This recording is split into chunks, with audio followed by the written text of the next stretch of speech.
Real quick, let me introduce you guys. I mean, you guys have probably seen the post, and then I'll let Eddie kind of open up. He'll pass it back to me for a few words, and I will do my best to stay as long as I can. Because if you see behind me, I have bags, and the kids and I are working on our honey to-do list today. But we have Eddie Archer, also Eduardo Archer. And I always tell him that that's a Latin name, but Eddie's Haitian. And I speak a little bit of Creole myself. I try. I know how to say I'm hungry and I need to eat, which is important. I'll let Eddie. So I call Eddie our family life therapist. So we have an agreement with Eddie, and I'm passionate about this. He Eddie and I have the same background. I have a master's in counseling psychology. He has a background in master's in counseling psychology, obviously as a certified family therapist. And so I call him our family life therapist. And what Eddie does is he's on standby. So he's physically in our office. He sees his own clients. He has a private practice. But we believe that self-care, self-awareness, and counseling is a big part of what we do just because it's so unique. And so Eddie's available, and so we've been talking about self-care through these times. So Eddie, if you would introduce yourself, tell us a little bit about you, and then pass it back. I'll pray for us, and we'll get started. Cool. Hey, guys. Hey, Alita. Hey, it's good to see you guys. And no, thank you for that, Juan. Thank you. I appreciate that. I appreciate the work that's happening and that we're watching, specifically in a season like this, right? How crucial is heart to heart in the world that we live in right now. Just a little bit about me. I married. I have 3 kids, which, of course, may feature in today's talk. I know that I have a standing desk, and I raised it all the way up so they can't actually, their heads are too short to get into. So I'm strategizing. So I wanted to, just to share my passion, kind of where this is coming from for me. Like Juan said, I have my own private practice where I work with families. I work with individuals, but in the context of the world around them, and so in working with families, one of the things that has been increasingly heavy on my heart is the need for us as families to again redeem the definition of our families need to include our elders. How can we know how to go forward if we don't honor our past, And so my passion for Heart to Heart and for the work that we're doing is a conviction for me. And really a big part of that is resourcing you all as volunteers with all I have. So quickly, I just want to give you an idea of what we're going to go through today, and I'll hand it back over to Juan. I want us to start off with a bit of a support group kind of thing. I'll have you guys unmute your mics and just kind of share where you're at nowadays, right, with volunteering, the experience. And then I want to walk you through what's happening in us as we're facing this pandemic, we're facing the social unrest, the economic unrest, like all these different things are layering in. I want to talk through a biblical example for us, and then specifically give us specific steps on how we can, as volunteers, Heart to Heart, and volunteers, I assume, in other places too, stay resilient, stay effective, stay in it, right? For the sake of the people that we're actually serving. So that's what I'm hoping to do. And we'll probably just end with some debriefing and just sharing some thoughts. And yeah, that'll be the day. So Juan, why don't you go ahead, and then we can lead into it. I was trying to share to Facebook so we can get more people on board, but I'm not, for whatever reason. Maybe Facebook just went through some changes and they've been doing some weird stuff. But for those of us who are here, we are recording, and I'm sure we'll post this later. However, because we are talking about self-care, if you need to open up, we won't post it, and whatever we talk about just stays here. And I think that's good ethics, when it comes to having, talking to a few therapists. So let me just say this. I want to thank you guys so much because, Alita, for example, is one of our volunteers, and she's also the type of person that we care for. And we got Kyle here. And so I know all of you to some level, and I just want to say how much I appreciate the work that you guys do. You know, Heart to Heart has been around for the last 10 years in South Florida, since 2010. And our mission is to share love, restore purpose, and provide hope, right, to the elderly. And we do that by mobilizing volunteers in the community, people like you. And for the last 10 years, we've done it kind of just in the nursing homes. I came on board in December of 2019, for those of you who do not know, or actually November of 2019. And I spent the last 8 years working with long-term care Medicaid, running state programs for the state of Florida and North Carolina. So this is a passion of mine, you know, caring for the elderly, caring for those that are marginalized. And so in thanking you, I want to say that we are really looking for the future to maintain the platform that this pandemic has put us on. And what I mean by that is that, you know, if you go back to January this year, you know, there were few people who really thought about getting up in the morning and volunteering for the elderly. Unfortunately, that's just how it is. It's not like a food drive that you really, you know, you go and you feed someone and then they feed you at the end, you go home and you're happy. This is an ongoing ministry. And there's a lot that happens in this ministry, which I'm sure Eddie will talk about. That's why we're here.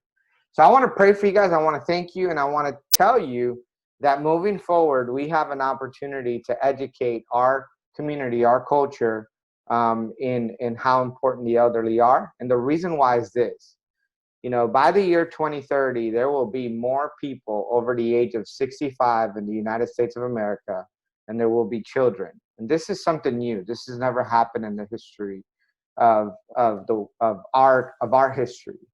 And in Broward County, the statistics are staggering. 22.5% of our 1.9 million people are over the age of 65, and that population will continue to grow. So you're in the right place with the right people. So let me pray for us, and we'll get started. Father, we thank you for these servants, these servant leaders who have taken initiative, who have led people to Christ, and being led by your Holy Spirit, of course, and talking to people in nursing homes, in the community. I think of people here who have brought meals and shared time, even with people in their homes. And so for that, I'm grateful, and I'm thank you for this time, Lord, and I ask that you bless it. In Jesus' name, amen. So as I pass it back to Eddie, I just want to say, you know, one of the things that we're looking forward to in the future is doing more home visits. So Carly's on the call. I see her name. Hi, Carly. And, you know, Carly's actually been one of our pioneers who has kind of done this. And Carly's been visiting a lady who's in Miami, and she was sent to us by Blue Cross Blue Shield. And Carly will go spend time with her resident, and Carly, if I'm not mistaken, I think you brought her a Dolphins jersey, because she's a Dolphins fan, so she could watch the draft when it last happened. And so those are the things that I'm excited about for you guys to do. I do not want to, I want to do two things as I talk about us moving forward. So one, it's very important that you listen to Eddie as we talk about self-care. And two, I know that on the forefront of our minds right now are two things. One is the pandemic, right? There's no kind of getting away from that. And two is the tension that's in our country right now due to the racial inequality that we all feel. I'm grateful that in this platform, you know, that we have everyone. So Rihanna's from Trinidad. I'm from South America. Eddie's from Haiti. I've been to Haiti. I love Haiti. I love the culture. And then we have people from all over. So not to talk about that today, but in thinking about self-care, you know, these kind of opportunities for us to care about ourselves and to think about how we deal with issues like the ones that we're dealing with right now are helpful. So Eddie, my brother, will you take it away? And I promise not to say anything else.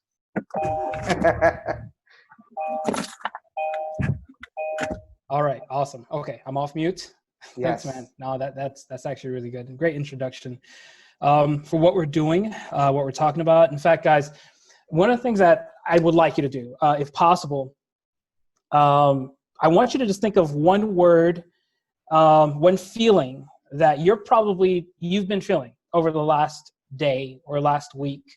I'd love if you're open and willing just to share with us like what that one word for you. And it could be a word that you're feeling, it could be a word that you've heard from other volunteers or just heard from the people around you.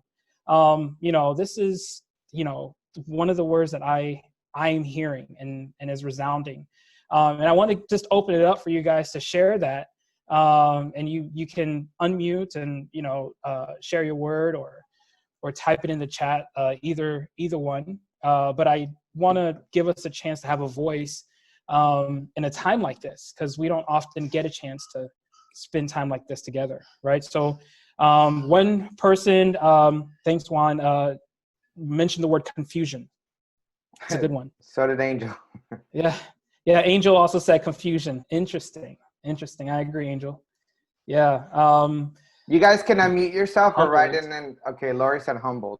All right. Motivated. Yeah. Thanks, Cassidy. So motivated. That's excellent. So there's like a myriad of emotions kind of coming out of this time, isn't there? I've talked to other volunteers over the last couple of weeks, and some of the things that I've heard is things like overwhelmed, people feeling anxious, anxiety, burden. That's a really good capture for what it's like to be a volunteer that serves one of the most vulnerable populations, right? It's just this weight, and what can I do about it? Valid, very valid. Thank you guys for sharing that. Thank you for your openness. And of course, as anything else comes to you, feel free to type it in. I'm going to go ahead and, just kind of talk about what's creating some of this for us, right? Because we're not ignorant to the impact of the pandemic to our population, our residents. We realize now that facilities and homes are blocking us because there's significant staffing issues now. A third of the deaths in the U.S. are coming from residents and workers of nursing homes, right? That's like really overwhelming and impacting. There's just one of the things that they're finding now as they're researching it are people that are in the help ministries, help professions like nurses, doctors, volunteers, are having vivid dreams and exhibiting symptoms that are similar to post-traumatic stress disorder. Like they're feeling triggered, they're feeling over anxious for no reason. They're not able to connect to it, right? So there's a ton of different things happening and tons of things that we're walking through.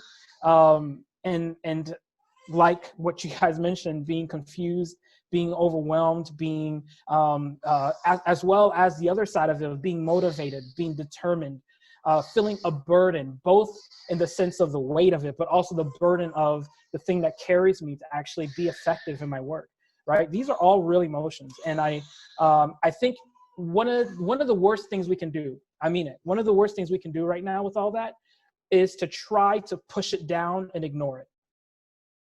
Right? Is to try to forget it and act like it doesn't exist and just say, you know what, Eddie, what's wrong with me? What's wrong with you? You just need to trust the Lord. How can you have faith and feel this stuff? And how can you, and that is not, that's not valid. That's not actually the response. We also need to carry these things that break our heart because in our hearts being broken, it also creates the questions of, well, what now? What do I do with that?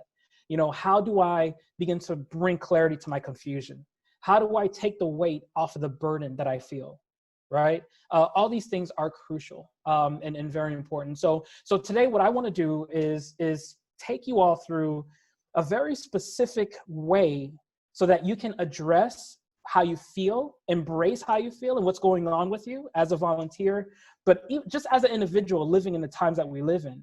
But also, and most importantly, guys, I want to make sure you have a way and ideas and next steps to begin to minister to yourself, to begin to heal yourself through this, find that clarity, take off the burden, okay? So that you can be even more efficient as a human, right? I mean, just, yes, as a volunteer, as the things that you do, that's all important.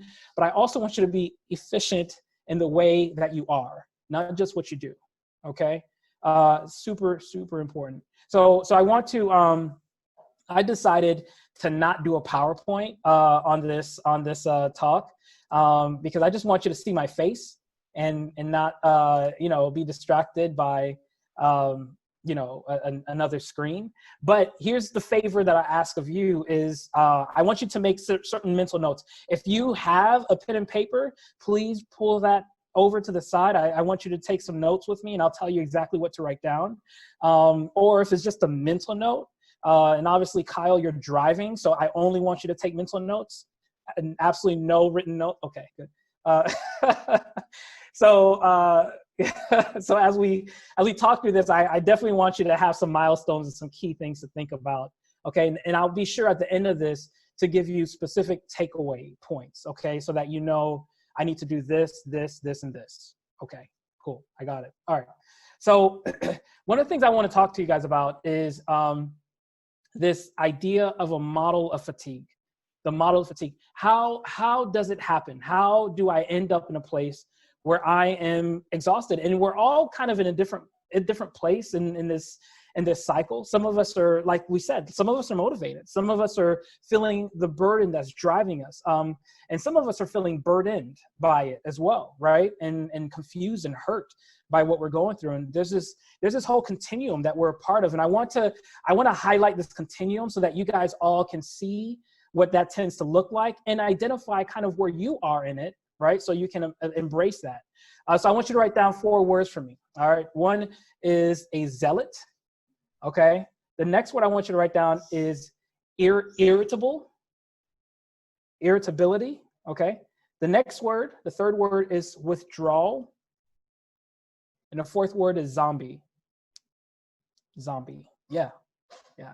I mean, that's probably one of the last things to happen right before Jesus comes. I mean, like everything else is falling apart. Might as well see some zombies tomorrow or whatever. Okay. So 4 things: zealot, irritable, withdrawal, and zombie. So I want to kind of walk through how this tends to look because many of us will be able to identify, okay, this is kind of where I was. So the zealot was, it was the initial response that we all felt as soon as we heard about this, and we realized how the pandemic was impacting our homes and our residents, right? So we all had this overabundance, can-do mentality. We all signed up. We all said, like, yo, Juan, here's my idea. What can I do? When is the food drive? Who can I visit? And so there's this movement that happens, and it's something that I think isn't just us, but it's a response that we have as humans, right? And how to respond to these big, hard crises that we come across. So this energy, this passion, this fight, let's go, right? And so many of us started there, and some of us are probably still there. It's like, what can I do? I'm here. I signed on to this, webinar today to see what else can I do. And that's great, and that's valid. And so one of the things that happens next in this compassion fatigue continuum is irritable, right? And essentially, you start to get annoyed by the imperfections. You start to be a little bit bothered by the slowness of the responses that you're getting from activity directors, or you're starting to see frustration because of the lack of response that you're seeing from the leadership of the state or the country, or the lack of acknowledgement of people's beliefs and understanding of actually what's happening and how to respond to it. And so what's happening is, like, little by little, you start to disengage, because it's just like, what's the point? I'm trying, but it's not changing. It's getting worse, right? Why, how do I change this? What do I do? Because I've been trying, and it's just like, I'm tired now and I have nothing else to give. And it's starting to make me kind of frustrated. So you're irritated, right? And so that's the next phase of this. And then the next thing that we tend to see is withdrawal. And it's just, it's where you get to the point where it's like, it's not working. I'm out. I'm going to go sit down for a while. I need to take a break. And I think many times a movement like this is actually a good response. I think we do need to take breaks. I think we do need to just sit down and check out for a while. But where it starts to slide in the wrong direction is when you just stop caring for yourself as well. You stop doing the stuff that actually helps you, right? It's just, you just don't feel the motivation anymore to try. You don't find yourself connecting with the core people in your life that you probably should be, like your kids and your spouse and your friends. And it's just like, yeah, I can Zoom call my friends, but like, what's the point? So you start to withdraw, you turn on Netflix, you turn on the news and just kind of absorb, right? And so you enter this stage of withdrawal. And lastly, you go into the zombie state, this place of just putting up walls. You're completely beginning to shed connections to avoid, because you don't want to hear it anymore, right? You don't want to feel it anymore. You don't want to feel that rub of frustration. You don't want to be frustrated and be let down, by the things that have been letting you down. So you shut it off and you kind of go at it alone. You go Lone Ranger. And one of the things that I want to capture with this stage of fatigue is what's happening in your own heart. One of the things that starts to happen is kind of a sense of loss of hope. Like you don't have the energy to think about the future, how this ends, how this resolves, right? And so the burden and the weight of that kind of begins to lock you up. And so this is a continuum. And then perhaps you go to a meeting with Juan and Eddie and Rihanna, and you get excited and motivated. And hopefully at the end of this, that's kind of where you guys find yourself. But I want you to kind of see this continuum, right? And I want you to think about, well, where am I today? How do I feel today about what's happening?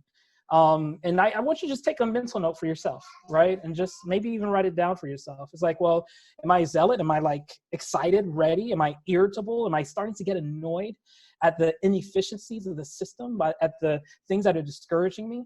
Am I withdrawing and starting to shut down? Or zombie, where I just don't want to feel anymore? I don't want to put energy into things, right?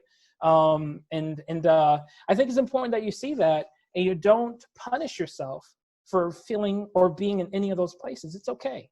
It's okay. You're human, right? And hopefully with the things that I share here, you'll actually begin to realize, okay, well, you know what? I can start to bring these things back into my life, create a sense of control, create some hope for myself, and then get back to a place where I'm driving the environment and it's not driving me, right? I'm leading. I'm allowing myself to take a break, right? And it's not life and my exhaustion forcing me to do it. All right. That's what I'm hoping that the next parts that I talk about will do. All right. Everybody good? Everybody's with me on this? So Eddie, is it possible to kind of go through this cycle all in one day? Yes. Yes. No, I appreciate that. And I think one of the things to highlight is that this isn't linear, right? Okay. This isn't necessarily a time specific thing. So you can be like excited like in the morning and then find yourself in the afternoon completely withdrawing in zombie mode. Like, and it's like you skip 2 steps in that whole thing. Guys, you're human. And I want to emphasize that there is no such thing as normal, right? No such thing as normal. We're all crazy. Everybody's crazy. My kids are really crazy. So that is usually, thank you for highlighting that. We're all so very different. And I think we have to be patient with our differences and make room for that. Yeah, because it just feels like there's days, you walk into the office and you're like, I'm pumped up. Let's do this, and then you kind of go to one meeting and maybe it didn't go the way you planned, or it was just, or it even went well and it was exhausting. And then, so you say to yourself, I need to reward myself with a good lunch, right? So then you eat a good lunch, and then next thing you know, you just want to take a nap, and then I don't know, the day just kind of, I mean, I might be talking more about a Friday for me, but, there are days in where you kind of have, this motivation, and then something just crazy happens and you get irritated, and you go from there and you withdraw. I don't know. So that's good to know that I'm not as crazy as I maybe thought I was. No, also, I think, no, that's really valid and that's a good one. I was thinking for me, sometimes it's easier to break up, compartmentalize like your life, right? So work is here, life is here, then other things. And so I think in each space, there could be a level of these 4 categories. So at work, I might be super motivated, but at home, I might be really super irritated or, whatever. And within that clump, there's like such mini clumps, I don't know, that you can feel certain ways of this within those categories if you want to categorize it or break it down like that. So that's good. Yeah. Across the board. Eddie, All of these. This is really good. So Rihanna makes a good point because, I worked from home for years. I'm actually in my home office. This is, I worked out of here for years. And now, and then I did have an office, but now I'm like consistently in the office. But I've always been used to just kind of clumping it all up together. Like Rihanna's talking about compartmentalizing, and sometimes it's easier to do that when we go to like home and then work and we have the different spaces geographically. But one thing that I've noticed people saying through the pandemic is since people have been home more, they have been kind of meshing everything up together. And, they got their kids in the same space and the kids are going to school. And then like, it's no longer like going out for lunch, but it's like going to the kitchen for lunch, and then next thing you know, you're just like in the same space all day, work, family, lunch, right? I mean, it's just, so is that, I guess if like much to Rihanna's point, if is it good for us to compartmentalize, and how do we, if we're just all kind of like in this, we're enclosed, right? Are there any maybe, I don't know, healthy tips for that? And should we go out, and just go for a walk? Or, I don't know. Yeah, no, for sure. And I'm actually going to talk about that in a second here. I'll talk about the specific things that you can do, to do that, to actually create some of that care. All right, cool. Good feedback. Thank you guys for that. Anybody else want to share anything? Everybody's okay? Kyle, let me unmute you, Kyle. Hold on. Or I could ask. Hold on, Kyle. You're muted. There you go. All right. Hear me? Yes. What I've found is just 2 or 3 times during the day, I just got to go be still. And he'll come in and heal you. Okay? So that's been my practice. And the other thing I want to say real quick is I 100% apologize. I'm in a car during this meeting. A bucket list item, watching this launch on SpaceX. Oh, yeah. We were prepared to go on Wednesday, but then it happened today. And it's a bucket list thing, so I thought I'd join you this way. Thank you for your indulgence. Well, Kyle, can you please take video for Rihanna? Rihanna's been glued to her chair waiting for this space shuttle to take off. All I heard on Wednesday in the office was like, it's going to happen, and then it got canceled. Yeah, exactly. So we're trying it again today. Are you driving? Yeah, are you guys driving up? I was this close in driving up today. This close. I picked up my driver 5 minutes ago, and Awesome. we're on the way. Woo! See, that's a good health tip. Get a driver. Yeah, he said he's not doing this all the time, so no, I'll keep looking. He said no. That's good. No, but just be still, Yeah. That's good. And remember where you're from. Mm-hmm. Great, man. Great. Can you hear me? Yes. Yes, Alita. I go for prayer walks. I have a neighborhood that's, rather nice. And I go early every morning and just walk around. First, I started doing every house. And then I started praying for people that are in those houses and what they're going through. And I myself have been okay. But I'm hearing that you're saying that you're doing other things like going to places where you can give out food and stuff. Well, I haven't been doing that. I have one little ewe lamb that I go and visit. Here, talk to. And so I put me to work and let me get out there because I have the energy, I have the health. And if I should be the one that's all exhausted, let me step up to the plate and help. Alita, can I just, you're a testimony and a witness to what we do. Can you tell everybody on the call how old you are, if you wouldn't mind sharing? 72. It's not that old. I still have lots of energy. I like to go to with Calvary, I was going to Grand Court Village. It's right across from John Knox. And I have one lady whose son is in Michigan and family is there. And she's in her middle 90s, but we talk at least once a week. So, and we have good conversations, sometimes almost 45 minutes to an hour. Good. She's not that long, about half hour. And it's really good. So that's in prayer. I've been praying on my knees here by myself, because prayer is the thing that moves mountains. So that's where I've been, on my knees, mostly all the time. And that really helps. And the virtual meetings, church services and that type of thing to keep on going and staying healthy and ready for the next phase. Thank you, Alita. We appreciate you.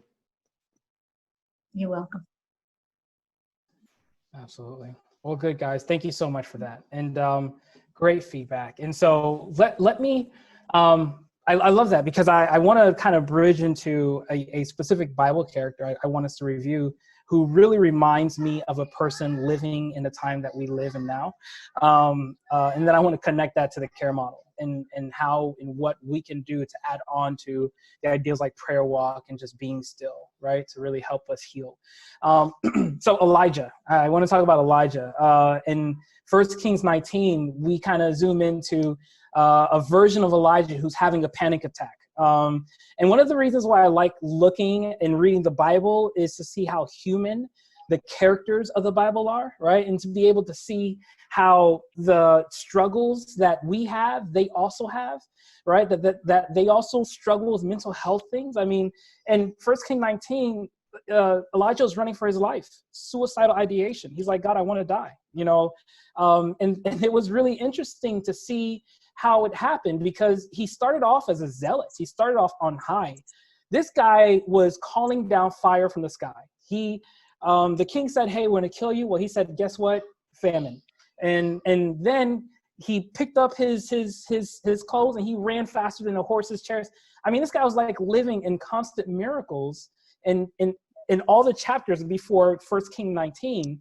And then he started to get irritated because Jezebel and Ahab said, hey, we're going to kill you again. This is like the third time. And he's just like, I'm tired of this. Nothing is changing.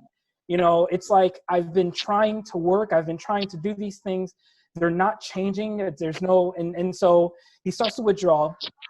And then we see him kind of just disappear with his people. And then he actually leaves his people behind. And it says that he traveled an hour or a day into the desert away from them, so that he can find God, so he can die, right?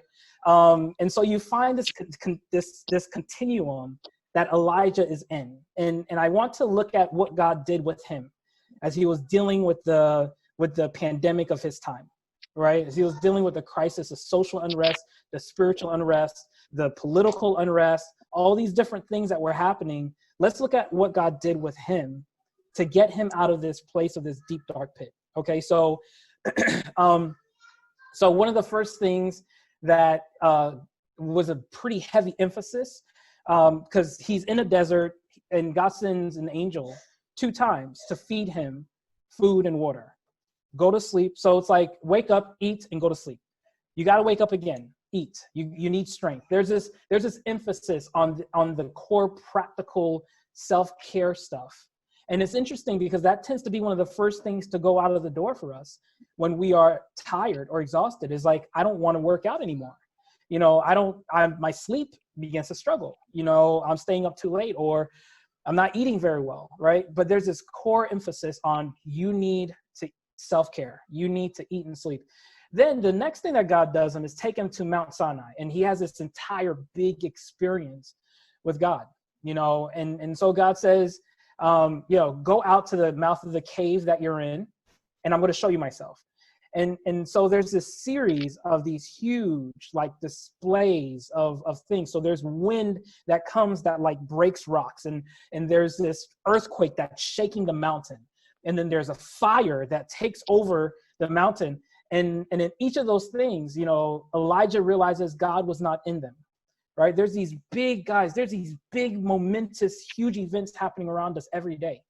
You know, and there are things that are trying to grab our attention, that's trying to take away our energy, to take away anything extra that you had to give. It's like given, because Channel 5 News, look what just happened today, right? But then the thing that happened next is there's a still small voice, right? And I kind of appreciate what Kyle was saying, was just to sit down and be still. But there was a still small voice, which was the thing where God was, and the thing that Elijah needed to give his attention to. So it's a very interesting contrast. Big, scary things happening in our world, but God was not, for Elijah, for him as an individual, that was not the thing that mandated his investment. The thing that mandated or required his attention was stillness, was smallness, was gentleness, right? And I want us to begin to realize that our miracles are inside of the things that seem meaningless, that seem routine, that seem kind of happenstance. Well, okay, fine. I could self-care, but it's just nothing. Like, how is that really going to help? I'm telling you guys, and I'm going to outline it in a second in detail, what that means and what that needs to look like for us. But the truth and the way forward for us to be healed and to find energy so we can go out and do the work is in the routines that we do every day, right? It's in your discipline to take care of yourself, your discipline to do those things that actually help resource you, because it's the overflow of you loving yourself that gives you the energy to love others, right? You can only love other people from what you have left over from loving yourself. It's not selfish. That is the way that we're built and made to function, okay? And I'm going to give you a little bit more detail on what that looks like. But the next thing that God does is very interesting.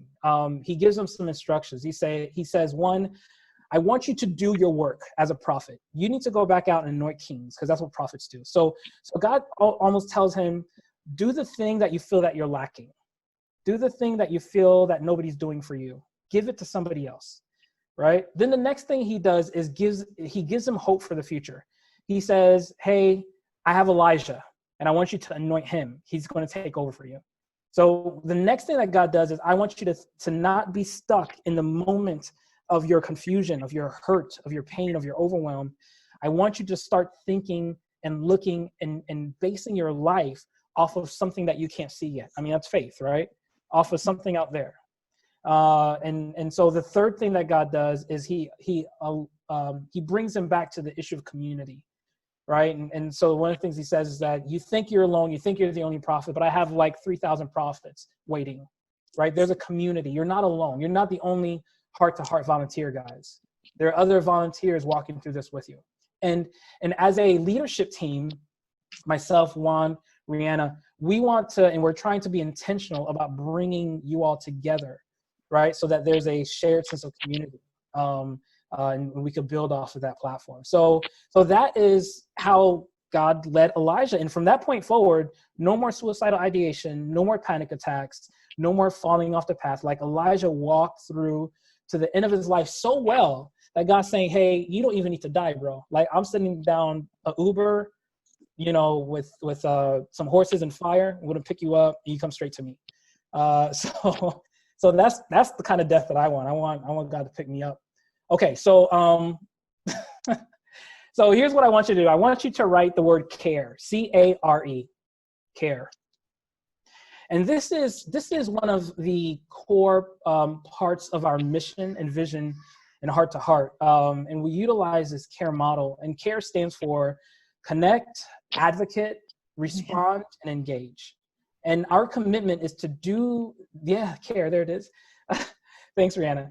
Our commitment is to do those 4 things for the residents, for our residents that we work with. And really now for the overall system that we have to engage right now. We have to connect, we have to advocate, we have to respond, we have to engage. Now, what's important to myself, what's important to Juan, what's important to Rihanna is to realize the fact that what we need to invest in is you guys, our volunteer, because you are heart to heart. And we can't encourage you to go out and to care for others if we can't teach you how to care for yourself, right? So here's what I want to do. I want to break this down, and I want to highlight how this starts to fit for us and how we can connect, how we can advocate, respond, and engage for ourselves, okay? All right, so definitely take notes here because this is kind of where I'm starting to get practical and getting specific about how you take care of yourself. Okay, so let's start with connect. I'm going to go a little out of order here for a specific reason, but let's start with the C, connect. All right. One of the things that I want you to do, I want you to write the word journal, right? I want you to write down journal. I want you, and it's not just a written journal. If you do that, that's awesome. That would be very good. But I also want you to think about maybe a voice journal. You just hit record on your phone and record a voice note. Phones are pretty advanced now. They transcribe pretty well. I want you to start tracking your journey because here's what's important with connect. I want you to connect yourself back to your conviction, back to your sense of belonging. One of the things that God told him to do is to go and be a prophet. Like you were made for this, Elijah. You were made to go out and anoint kings and to take down other kings. And so one of the first things that we have to do is to say, well, God, you brought me here as a volunteer and you gave me this conviction. What was that about? I have to remember that story. I have to remember that individual that created this passion in my heart that I need to connect back to, right? We need to connect back to our sense of who we're built to be, who we're meant to be. And if there's anything that I've learned in all the volunteer orientations, is being able to see the individual stories of what's bringing people to heart. There is, without a doubt, a core connection to who you are as a person and the need for you to care for our elders, and connect with and be with our elders. So we have to connect back to that. And I want you to journal and start to write about what that was, and so that can start to live again inside of you. So connect. Next, I'm going to do the R, respond. Okay. Because here's the thing, and this is like super practical, guys. I want you to definitely pay attention to this. If you get nothing, definitely this is important. All right. I want you guys to understand that there is no direction if there is no response, right? Nobody will know. You won't know what to do with this stuff if you don't do something, if you don't activate something in you. We need to respond. You have to do something. Okay. And so one of the things that we struggle with, and I've seen my clients, I've seen a lot of people that work and take care of other people, is that you just feel so overwhelmed and blocked by how you feel that it's almost like I don't have the energy to even try.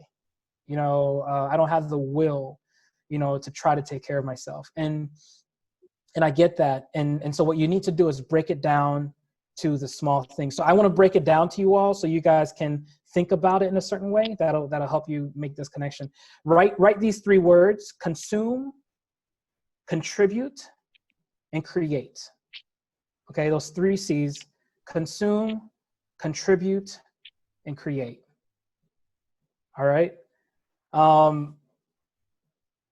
And here's what I mean by each of these. These are specific ways where you can get control back.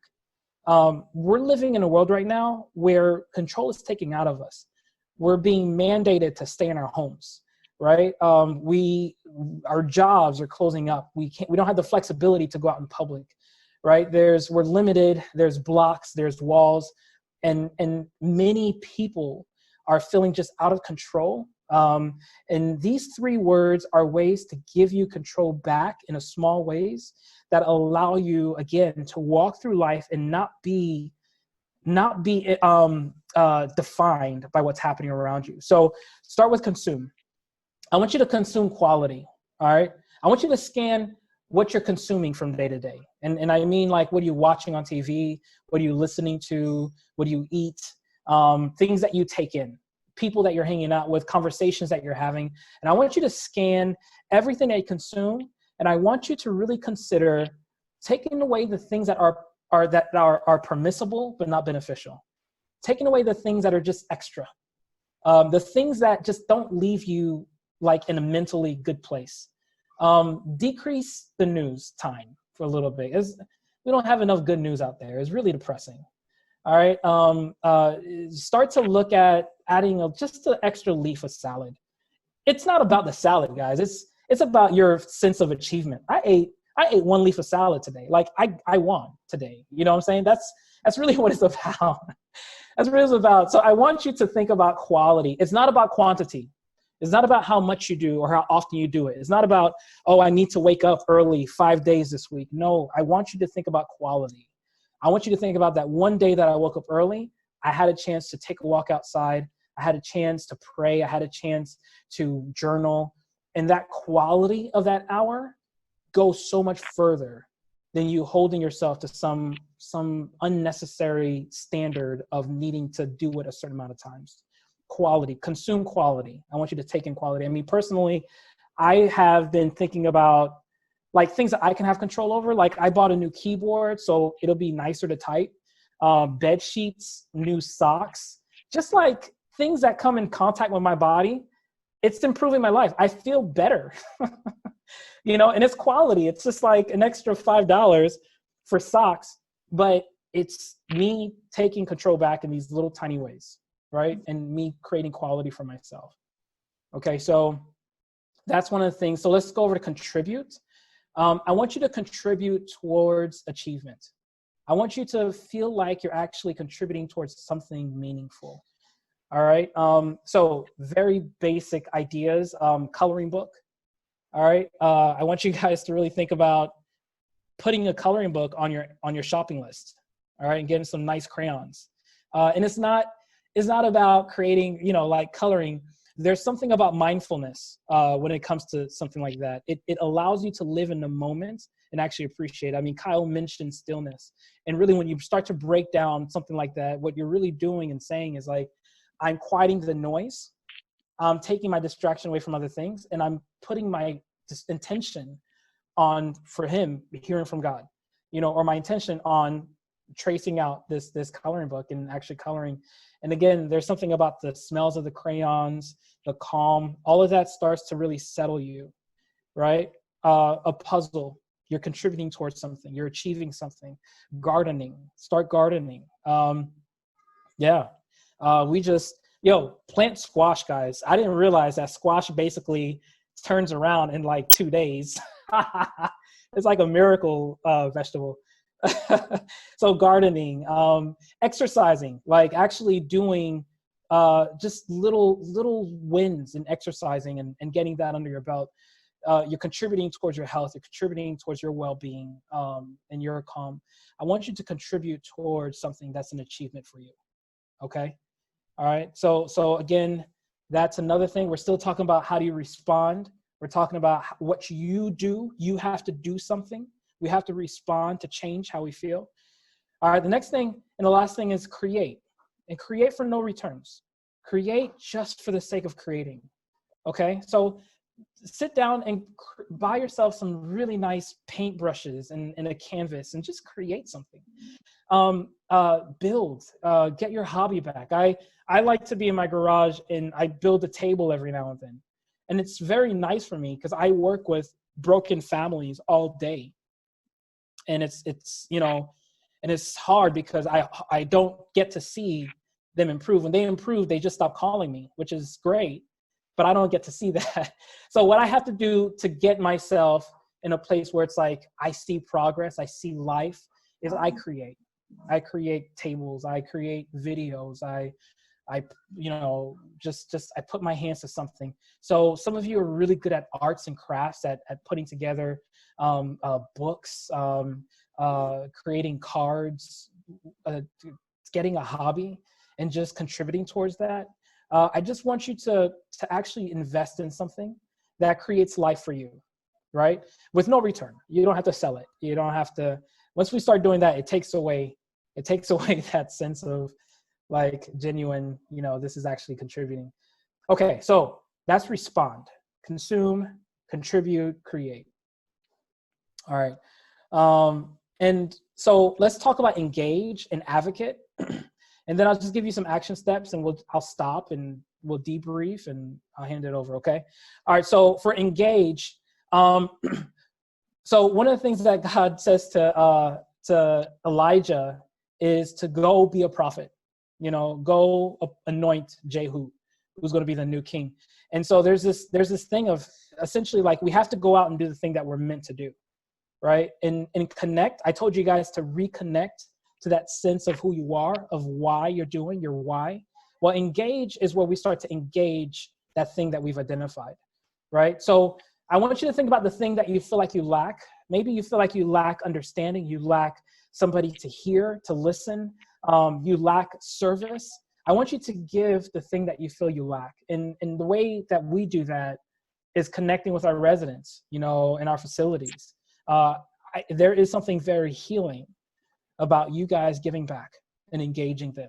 You know, I think you all would agree with me when I say that oftentimes it feels as if you're getting more out of those connections than they are, you know, because of that. So I want you to engage that. I want you to engage community. At the end of this talk, I'm going to send you guys a link because one of the things that I really want us to start is an ongoing support group, right? For our volunteers, ways to kind of have us come together, right? And just meet. So I'm just going to send a survey. I'm going to give you guys a survey. In fact, I'll just copy and paste it now. And it's just going to be a way, if you're interested, definitely go ahead and just fill one out, and it'll give us an idea of who would want to, what times are best, what days are best, because we need to engage community. You know, God reminding Elijah, you're not the only one. Don't be alone. Don't take on that mindset that it's just you alone. There are volunteers that are just like you, that have your same passion. You have to understand that and connect and engage them as well. Okay. So I just sent that survey. If you're interested, please click on that and join us. All right. Last one is advocate. Advocate. This is huge. This is very, very important to me. I want you to fight for yourself, guys. All right. You all are very good at taking care of other people.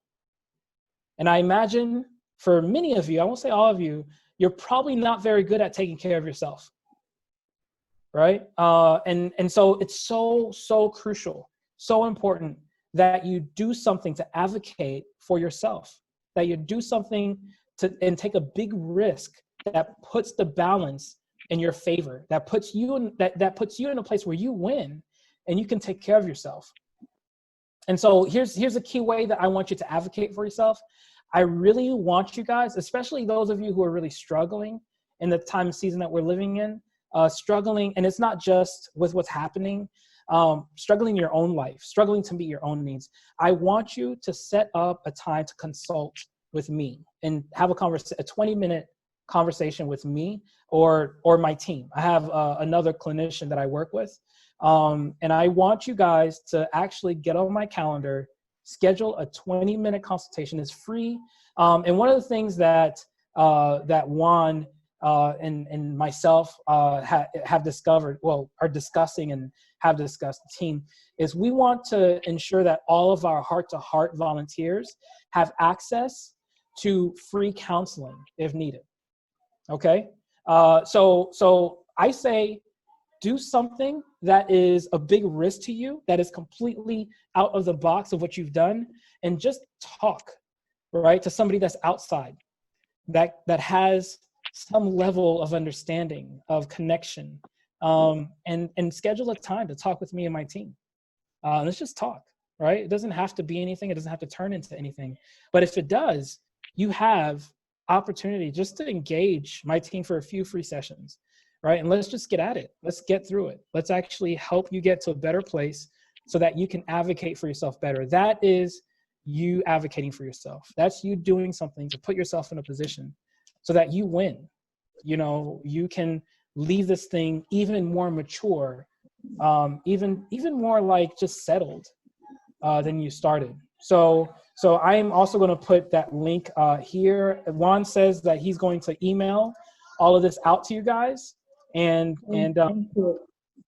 for sure. So I want you just to look for go to that site, look for the 20-minute free consultation, and get on my calendar. And myself or my other clinician, or both of us, we work as a team as well. We'll get together and just talk. We'll just talk through what's happening. So that's it, guys. I mean, if there's anything I could summarize, 4 things I want you to do. I want you to journal. I want you to buy a coloring book. Okay? I want you to schedule time, okay, on my calendar to talk with me. And if you're interested in more support, more community, I want you to fill out that survey for the online support group. Well, not online. I'm not sure what it will be. Maybe it'll be phone calls. Maybe it'll be live, us meeting together. I'm not sure yet. But fill that out. And when you fill that out, it'll help me know what'll work best for the people that are interested. Okay. All right. I'm done. I hand it over back to you guys. Eddie, that was awesome. Cool. Awesome. Yes. I mean, the information, I'm just like, it's so good. So such great content. Thank you for sharing. It's super useful. Awesome. I mean, if everybody got something out of it, great. I got so much out of it. I have all my notes. I'm going to write out all these notes and share it also on probably social media, Instagram or Facebook, because I think it's really good. And I like the idea of the support group. I'll email out the link to everyone who's on here. And I'll share this recording too, so that others can watch it. Take a look how that is. So awesome. awesome. Great. Thank you. Guys, Thanks. any comments or questions that you have before Eddie jumps off and we jump off? Thanks, Eddie. You spout wisdom. That's right. Thanks, Eddie, for that great talk. And also for you, Juan, when can I come in and get some jobs? Yeah. Service job. Absolutely. Alita, let's talk on Monday with Ree. Okay. There's plenty to do, as you know, and you're always helping us. So I'm sure that we can even, you might help us identify some of those people in your neighborhood as well. So thank you, guys. Kind of a final note here for you guys. You guys are obviously a small portion of the amount of volunteers that we have. It's a Saturday, and I'm so glad that you guys took advantage of, Eddie usually charges about $125 an hour. So, so you guys definitely took advantage of that firsthand. And, yeah. And so with that being said, I mean, we have over, 300 people who are volunteering with us monthly. So it's an amazing amount of people, but you guys who are, those servant leaders, go back to your churches, educate your pastors, educate the other people in your church about, what we talked about today and some of the statistics when it comes to the elderly. You don't have to be in South Florida to volunteer with Heart to Heart. Heart to Heart has reached all the way from Fort Myers to Naples lately, Pensacola. And I say that specifically for Lori because I know she's in Washington State, so we appreciate that. But yeah, guys, so just continue to support. We appreciate you, and I just want to say thank you. I'm really blessed by this ministry because not only am I passionate about the elderly and anyone with disabilities, but I'm just blessed by people like you who are really giving up your time to do so. And thank you, Eddie, my brother, for being a friend, a good counselor, and a man of God who's spoken in this space. So thank you for that. For sure. Of course.